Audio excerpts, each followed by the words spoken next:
Hey everybody, I'm Joe Gibbs. I'm the president of the Standing Committee in the Diocese of Florida. And I'm Sarah Minton, and I am also on the Standing Committee in the Diocese of Florida. We're here to present to you the third and final Q&A video that is going to be given to you ahead of the election on November 19th at Camp Weed. And we mainly will have information in this video for the delegates, but we will also speak to you about two letters that we have received and then finish with a devotional thought. And each of those topics will have a timestamp and a menu in the comments below. So we've gotten some questions about the meet and greet session that is going to happen. We should actually call it the We Meet and Greet Again. And an email actually went out kind of giving you the layout of how the day is going to work. The meet and greet will be November 12th at the Youth Pavilion, the Snell McCarthy Youth Pavilion at Camp Weed.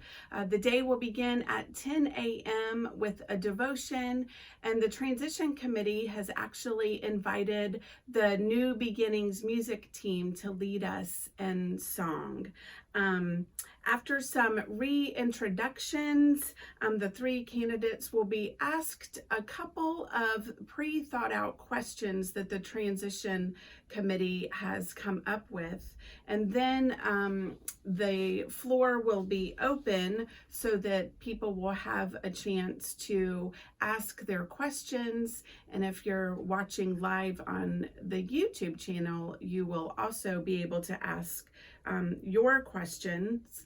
The Transition Committee will be monitoring the actual chat, and they're going to do their very best to bring the questions forth, but depending on how many questions are asked, they may have to kind of consolidate them and bring them forth to the floor so that the candidates can ask those questions. The meet and greet will actually be posted on the same YouTube channel that you're watching this on, and it'll be posted soon after the meet and greet session is over. Anyone can attend the Meet and Greet Again session. We will not restrict it to just convention delegates. If you'd like to come and sit and just listen, that is wonderful. And if you have a question for one of the candidates, we'd love for you to come and bring your question on that day. Also, lunch will not be provided because the meet and greet session will end at 1 o'clock. So if you need to bring some food on that day, feel free to do that.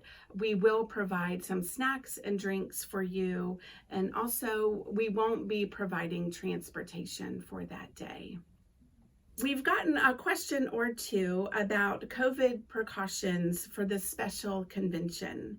We will not be putting any restrictions or requirements in place related to the pandemic.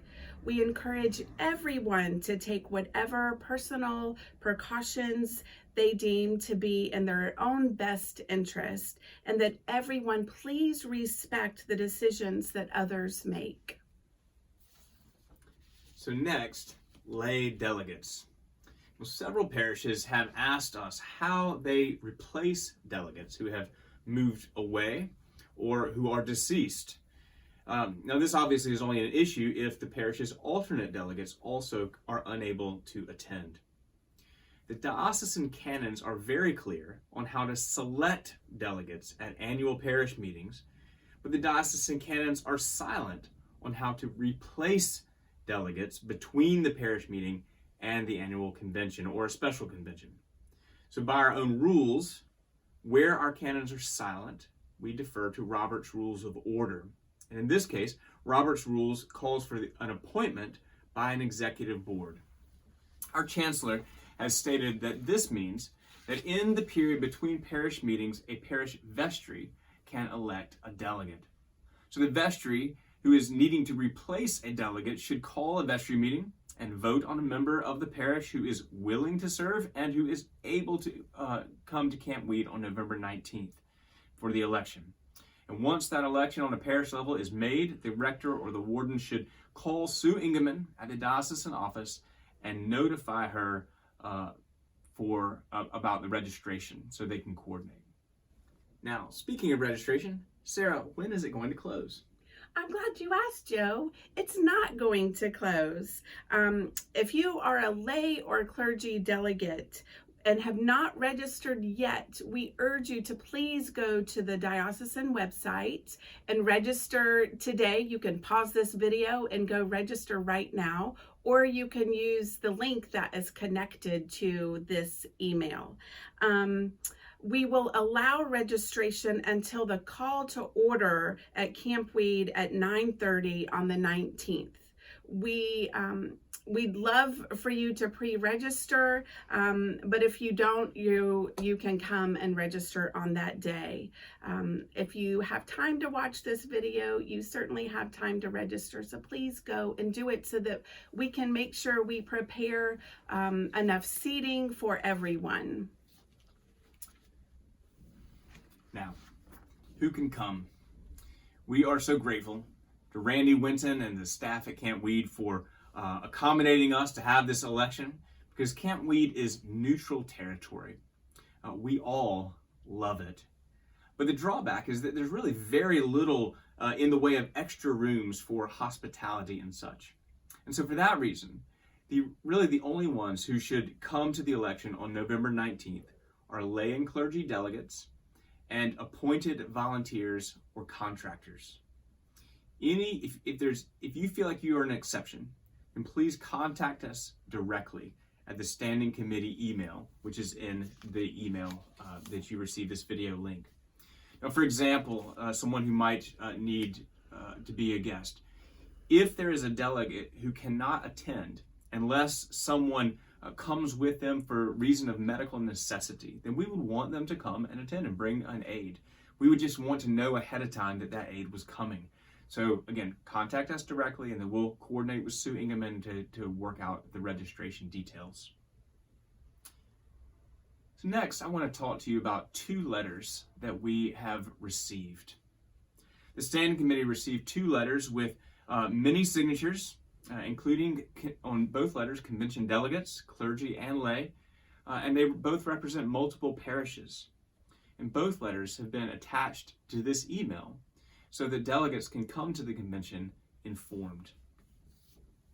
One letter has over 120 signatures at the last count, asks for a delay in the convention, and outlines 8 reasons for this request. A couple of the reasons are procedural in nature, and I can assure you we are looking at those very closely.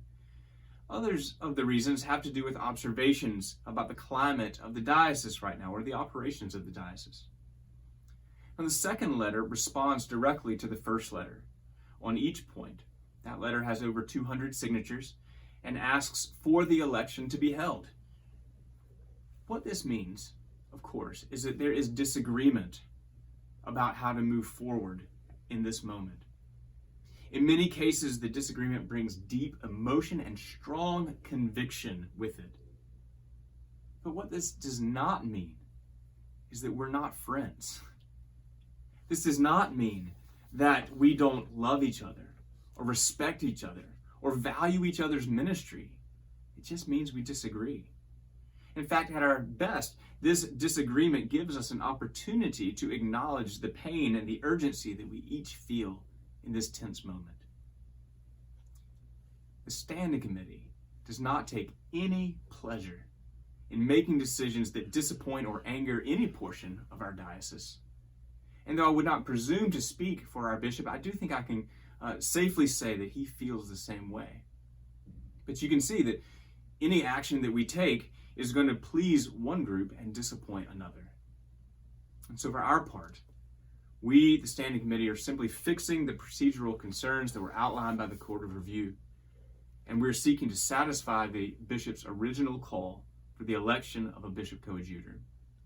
And we, as a Standing Committee, unanimously believe that this is the right thing for our diocese now, just as it was when the bishop issued the first original call. We have 3 excellent candidates, and they have very different gifts. And if they are elected, each one would lead the diocese in a different way. And we are praying for God to move among us and to raise up his choice. That's really what's important in it, is what God wants in this time.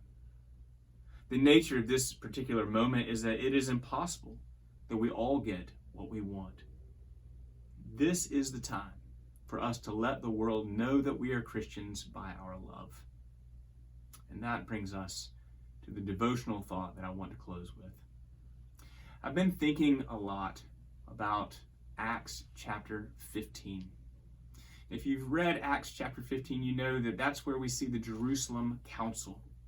That there were deeply held convictions that were opposite one another about who was in and who was out. And they came together in council, like we will come together in convention, and they discussed it, and they came away with a solution. God worked in that disagreement. But also, in Acts 15, there's another disagreement. Paul and Barnabas, two wonderful saints of the church, are really upset with one another. Paul does not want to bring John Mark along, and Barnabas does want to bring John Mark along. Barnabas is always such an encourager, and he wants to believe the best. And in fact, they split up for the time being over this decision. Deeply held convictions. But in all of the disagreement in Acts 15, God was working. God was bringing the church to a place of blessing.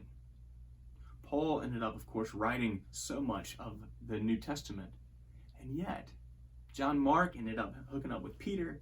Peter taught him about Jesus. John Mark wrote a gospel which inspired two other gospels, Matthew and Luke. And who was Luke? But a disciple of Paul. God was working in the disagreement for his own good and for his own glory. This is an uncomfortable moment for all of us. But God is working. I don't know how. I don't know what he's going to do. But I believe that he is working. And if we are all seeking what God wants, above even what we each want, then he will have the fertile ground to do his good work. May God have his way in the Diocese of Florida. We look forward to seeing you at the meet and greet on November 12th and at the election on November 19th. May God be praised. Take care.